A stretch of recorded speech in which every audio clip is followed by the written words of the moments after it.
In 1909, the Plan of Chicago was published. This was largely one man's grand vision of what Chicago could be. It looks like he's dropped 19th century Paris into Chicago. At its heart is a civic center, measuring 560 feet tall. That's nearly the size of the U.S. Capitol building and the Statue of Liberty. Wide boulevards radiate out from the center and lead to a beautiful waterfront and park system. Every piece of this city is meticulously manicured, even the river. Clearly, this isn't what Chicago looks like, but I'd still consider this plan a major success.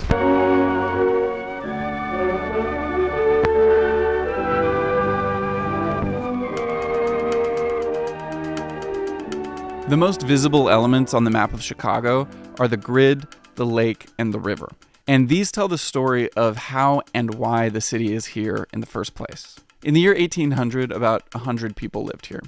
But by 1900, the city had grown to over 1.7 million people. And this lined up to be the same era as the birth of modern cities, a new animal that nobody knew how to control. It was still the second largest city after New York City, but there was thought that it would surpass it, and part of this was its geographical position.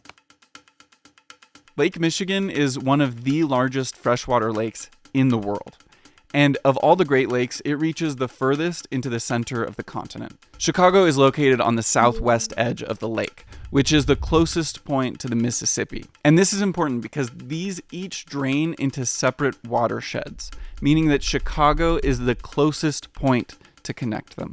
I know it doesn't look like a continental divide. This is pretty flat. We're right on the edge of the plains, but what we are is a continental divide between the Great Lakes and the Mississippi River Basin. This land was long home to the Potawatomi, but in the late 1700s, French trappers moved in as the first non-native settlers.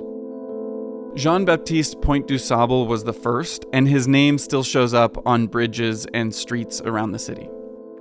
In 1803, Thomas Jefferson doubled the size of the United States by purchasing the territory of Louisiana from the French. And suddenly, Chicago was in the center of the country, while everybody was looking west. Even though this land was being traded and claimed by both the US and France, there were still dozens of native nations living there, which would lead to a lot of conflict. 1830s, the land is taken from the Potawatomi and their allies in a series of treaties, and the US government comes in and it plats this whole region. There's older streets that were originally Indian trails, but for the most part it's based on the grid of the Public Lands Survey. The U.S. incorporated the town of Chicago in 1833, and the next year, this map was made. The grid completely ignores the river, placing dozens of streets directly over it. You can see where the first U.S. fort was built and rebuilt right here, along the curve of the river before it was straightened. And there's actually markers that have been put in the sidewalk that show where the walls of this old fort would have been. On this map, you can also clearly see where the city's base point is, the 0 point for all of its addresses. Today, this is on State and Madison and is in the center of the Loop, which is what they call the main downtown area. But when you see this next to a modern map, you can really see the amount of land that has been added to the waterfront. Very early on, the city realized how valuable the waterfront was. And even on this map from 1836, you can see it declared a common to remain forever open, clear, and free of any buildings or other obstructions, whatever. So the location of Chicago is what made it attractive, but it was the industrial and technological advancements that turned it into a metropolis. And two of those things both happened in 1848. The first was the completion of the Illinois and Michigan Canal. The Erie Canal had opened in 1825, and with the creation of the Illinois and Michigan Canal, there was now an unbroken waterway from Chicago to both the Atlantic and the Gulf of Mexico. Then, just a few months later, the first rail line arrived to Chicago. And that changed everything. Chicago would then spend the next several decades as the fastest growing city in the world. By the end of the 19th century, Chicago had become the nation's railroad center. In 1800, it took 6 weeks to get from Chicago to New York. And in 1860, it took 48 hours. And that time distance transformation is really what makes it possible for Chicago to be this enormous city so quickly. Not only was it accessible from the east and from people migrating, but it was also a portal into the Great Plains at the time that the agricultural revolution is happening in the Great Plains. One railroad line in 1848, a dozen railroad lines by 1860, and it has dozens of railroad lines by the 1890s. We're a city shaped by the railroad, by the grid and then the railroad. They're coming from the west, so what's going on is the railroads come right up to the river but don't cross it, because it's going to take a while to get the railroad bridges that would bring it in. And still today, the railroads aren't really in our loop. The railroads are going to ring the city. And despite the promise of keeping the waterfront open and undeveloped for the public, it wasn't long before a rail line was built along a trestle, cutting the city off from the lakefront. But as fast as Chicago grew, so did its problems. The stretch along the river between the lake and the rail stations became overwhelmed with traffic. And this congestion wasn't just an annoyance. In a city built on commerce, it made business much less efficient. And the river became so polluted that a whole new set of issues began to emerge. Cholera is a big problem, yellow fever is a problem, typhoid is an enormous problem. So working on the water supply and then a sewage system is really important. So Chicago is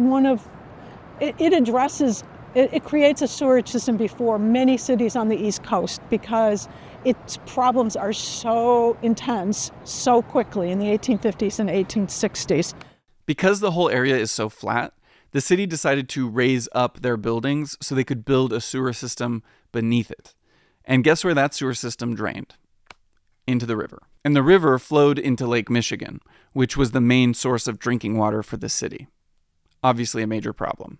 Remember how I said that this is right between those two watersheds? Because of this, in 1900, it was possible to dig the Chicago Sanitary and Ship Canal, a channel that would reverse the flow of the Chicago River into the Mississippi and take all their waste with it. People in St. Louis are not thrilled because all of the garbage and sewage from Chicago is now making its way down. The city as a whole goes for big technological fixes for things over and over again. And seemingly with pockets of money to be able to do that at most of the turns. Very ambitious. Yeah, I think that's a fair statement. Yeah.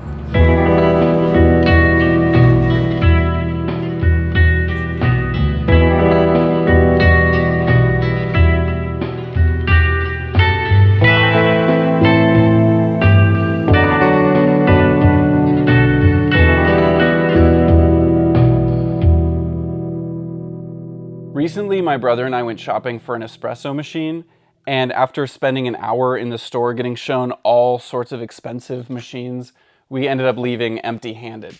But thanks to today's sponsor, Cometeer, we don't have to buy a machine at all. These capsules can replace any coffee maker. Cometeer sent me a box filled with flash-frozen, masterfully brewed shots of coffee, and I'm genuinely blown away by how much I like these. All I have to do is pull this out of the freezer, and I can make a delicious hot coffee, iced coffee, or latte. And I can do this at home just in seconds without a machine at all. Each of these capsules holds twice the amount of caffeine and coffee as an average cup of coffee, which is exactly what I need to wake me up in the morning. The single origin coffees are delicious and naturally sweet black. You can call it lazy, I think it's efficient, but these are perfect for me because they're fast, they're delicious, and I don't have to clean anything up. And these aluminum pods are recyclable, and they don't have the plastic that can seep into your coffee using a normal K-cup. Cometeer is precision brewed, flash frozen, and the coffee is sourced from top roasters like Onyx, Counterculture, and Chicago's own Intelligentsia. And they have a large variety of light, medium, and dark roasts. Cometeer will change your relationship with coffee, and if you haven't tried it, you can get $30 off by going to cometeer.com/Daniel or going to the link at the top of my description. So thank you, Cometeer, for sponsoring this video. Let's get back to the map of Chicago.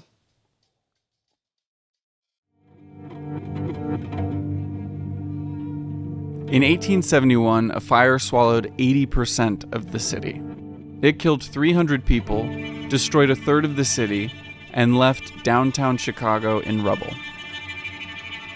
But this led to the creation of a new downtown, built of steel. Chicago's home insurance building is often credited as the first skyscraper in the world. The fire obviously had a massive impact on the city. Some of the rubble that was left over was used for land making along the waterfront, and it also accelerated a redistribution of land ownership in the city. Because there were newer and more strict building codes, a lot of the people who owned land downtown now couldn't afford to build on it, and those who could bought up the property. And during this time, out of factories and tenements and unchecked growth, grew an entirely new kind of mass-produced urban poverty. I guess you'd say elites, which included academic elites, social reformers, were concerned about how this uncontrolled growth was creating very high densities, unhealthy environments for the working class. We had famously some of the most famous labor unrest incidents in the 1880s, the Chicago and 1890s. Chicago was kind of the poster child for this. The Pullman strikes, the Haymarket riots, the conditions that Upton Sinclair wrote about in terms of the stockyards and things like that. It's clear that something had to be done, but there were different ways of approaching the same problem. Famously, Jane Addams helped start the Hull House, which was a women's club to provide education and social support for working class people. She believed that if you could understand their experience and their circumstances, that you could help come up with the best solution. She spent years documenting the income and nationality and health of immigrants, children, and working class people. This led to a bottom-up approach where she promoted ideals like sanitation and education and environmental justice. But there was a different group in Chicago looking at potential solutions. The Commercial Club. Funded by successful businessmen, their top-down solution came in the form of the 1909 Plan of Chicago. There was a lot of social unrest between that period and 1900 that the Burnham Plan was trying to address through infrastructure, not through social reform.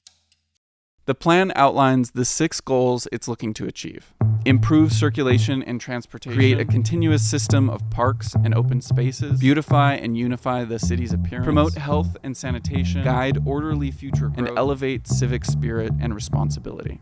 These businessmen were incredibly successful, and they saw no reason not to make Chicago the most beautiful city it could be. They believed that beauty itself had moral power. To understand the plan, you have to really understand the man behind it. Daniel Burnham was a New York-born architect that made Chicago his home. He is responsible for the design and construction of famous buildings in both cities, like the Flatiron Building and the Rookery. He seems to be the man that couldn't dream big enough. First it was buildings, then it was bigger buildings, like the first skyscraper. Then in 1893, he designed the White City, home to the Chicago World's Fair. 7 miles south of the Loop in Jackson Park, the design of the White City was the birth of a movement.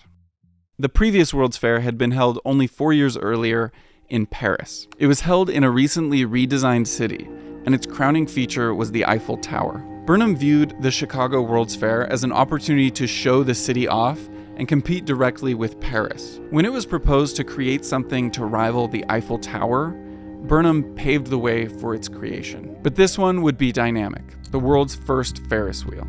The fair brought in over 27 million people from all over the world over its 6-month run, making it wildly successful. Millions of people saw the electric light bulbs, the grand boulevards, and felt the promise of a new century. If you just imagine being in Chicago in 1893 and being up almost 300 feet, looking down at a cohesively planned neoclassical city, something never seen in the United States, that has to have an impact on you. This temporary exhibition was the birth of the City Beautiful movement, which would guide Burnham for the rest of his life. His aim changed from buildings to cities. Less than 10 years later, he was asked to redesign the mall in Washington, D.C., the center of the nation's capital. The mall had railroads crisscrossing it. There was no Lincoln Memorial. There was no Jefferson Memorial. It's this classical European style plan in the middle of Washington, D.C., which we live with down to the present. I mean, we really do live with Burnham's Washington, D.C. He then created plans for Manila and Baguio, both in the Philippines, then Cleveland and San Francisco. The plan for San Francisco was submitted less than a year before the devastating earthquake of 1906, so it was never implemented. And then, in 1909, the Plan of Chicago. It's regarded as one of the most, if not the most important American urban plan that shaped the way urban planning was going to proceed and city design was going to proceed in the 20th century. All of these followed a set of consistent principles that were part of the City Beautiful movement. And at its core, it was really asking, could physical design change social behavior? In the intro of the plan, he references Haussmann's Paris, which was the redesigned Paris in the 19th century. And the inspiration of these wide boulevards and radiating streets is very clear. And the line seems to be a little blurred between the imperial city imposed on its people or a democratic city designed from the bottom up. But ultimately, the goal is so that the city may be made an efficient instrument for providing all its people with the best possible conditions of living.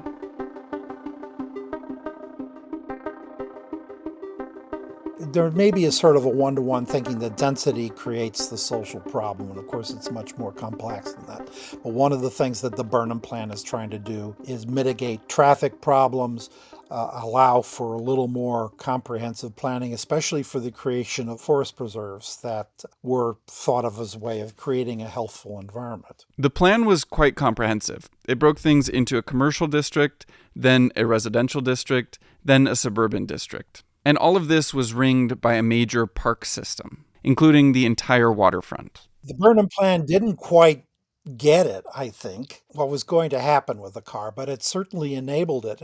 And it was already thinking about the circulation of traffic. It's just its concept of traffic was still wagons being pulled around by horses and pedestrian traffic.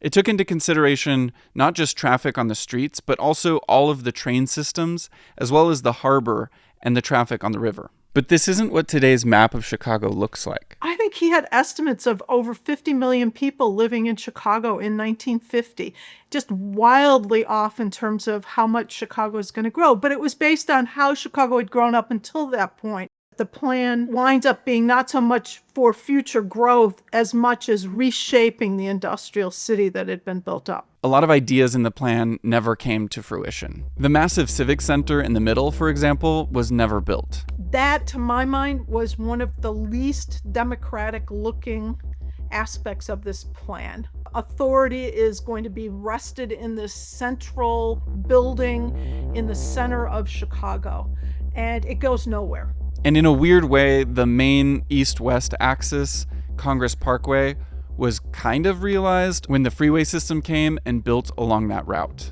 And now the place where the Civic Center was supposed to be is just a massive freeway exchange.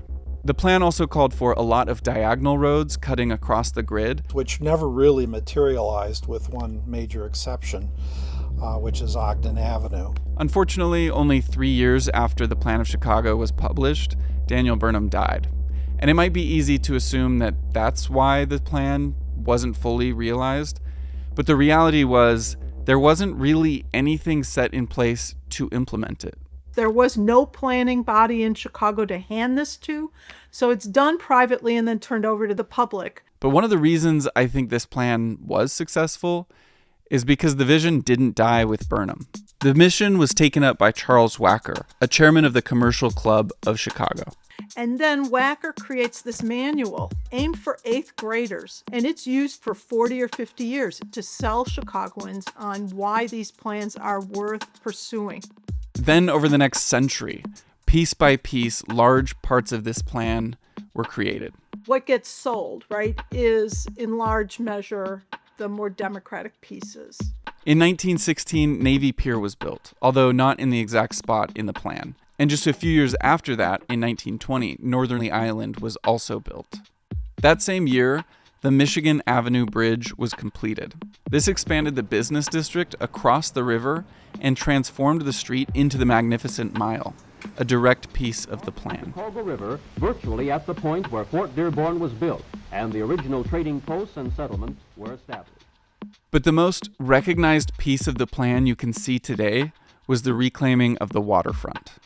Without hesitation, the biggest success of the Burnham Plan is giving us that beautiful lakeshore. Daniel Burnham Park, Grant Park, and Lincoln Park were all part of the original plan. And this happened in stages over the last 100 years, starting with the construction of Grant Park on the top of a rail yard in the 1920s. And when Millennium Park was finished in 2004, it directly referenced the Burnham Plan. In just 2016, the Riverwalk along the Chicago River opened, making the riverfront much more welcoming for pedestrians. And just this year, the water in the river was clean enough for people to swim in it. There has not been an open swim in the river since 1927. And this is all a continuation of Burnham's idea that the riverfront should be a place of pleasure and recreation. It's considered a major document of the progressive era, when academics, labor unions, as well as business leaders were interested in solving some of the social problems that this rapid growth was creating. A city like this is the result of decisions made by lots of individuals who work in concert, sometimes often against each other. And that's what cities are places where people don't agree, yet they figure out how to manage. Clearly, the Burnham Plan didn't solve all the social problems of the city, but it was almost more a vision than a plan. And it was a vision that still carries on to the present day. I want to say a huge thank you to Ann Keating and Jim Ackerman for helping me with this video. They're both incredibly knowledgeable and incredibly passionate, and they're the perfect people for me to talk to for this. I also want to say thanks to the Newberry Library, David Weimer, and Robert Holland. Thank you for your help on this. And for all of you watching, if you haven't subscribed to the channel, please hit subscribe. Please like this video and share it with your friends and family if you enjoyed it. There's a Patreon linked in the description if you want to support me there. But if not, I'll see you in another video super soon. Peace.